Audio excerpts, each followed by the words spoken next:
So, for tonight's main subject, I would like to begin with a question. What is your favorite paranoia thriller? What movie subverts the nature of reality so well that you cannot get enough of watching it? The conspiratorial thriller is as old as cinema, and Alfred Hitchcock basically built a legacy out of it. Are there any non Hitchcock films that can live up to that legacy, though? And I think there are, and we'll name some of them tonight. Uh, and what happens when a film starts to make you question your own reality? Feel free to put any answers on to those questions in the chat, and I'll take a look at them over throughout the evening. Tonight, we'll look at those ideas primarily through the prism of two recent documentaries that I've had a chance to watch. So, if you follow me on social media, you know that I've become fascinated over the past couple of years with the QAnon conspiracy theory. No, I wasn't red pilled. I was just compelled that something so wild could be believed by so many people. This isn't to say that there's zero truth to some of the basic tenets in terms of sex trafficking by global elites and such. After all, one just has to look at Jeffrey Epstein to know there's some truth to that. But QAnon basically takes everything a step or two or 20 further to paint a massive global conspiracy that Donald Trump was trying to bring down. A cabal of pedophiles and someone close to him was putting out breadcrumbs of intelligence on 8chan, which is basically one of the most vile websites on the planet, to get the word out.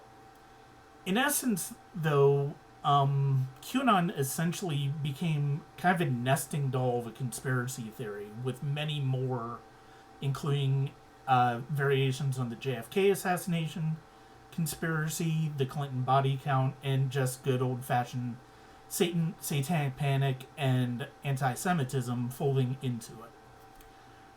Over the past 3 weeks, HBO has released a 6-part documentary called Q Into the Storm, which followed the conspiracy theory from 2018 when director Colin Hallback began researching QAnon, through this year when the riot at the Capitol building in DC happened to represent the storm that Nons have been waiting 3 long years for.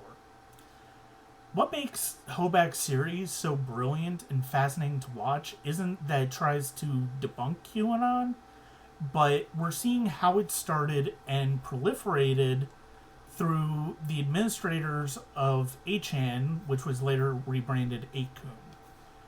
The access that Hallback had from 2018 to Jim and Ron Watkins, who took over 8chan from creator Frederick Brennan, who is also extensively interviewed here, is absolutely remarkable and really takes us on the journey QAnon made in a way that just focusing on the theory itself wouldn't have been capable of.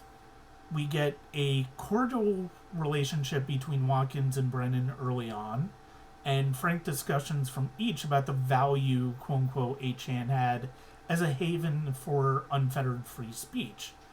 And follow that arc all the way up through when 8chan was taken off the ClearNet after the El Paso shooting in August of 2019, and Brennan actively started working towards keeping it offline before 8kun debuted in that November.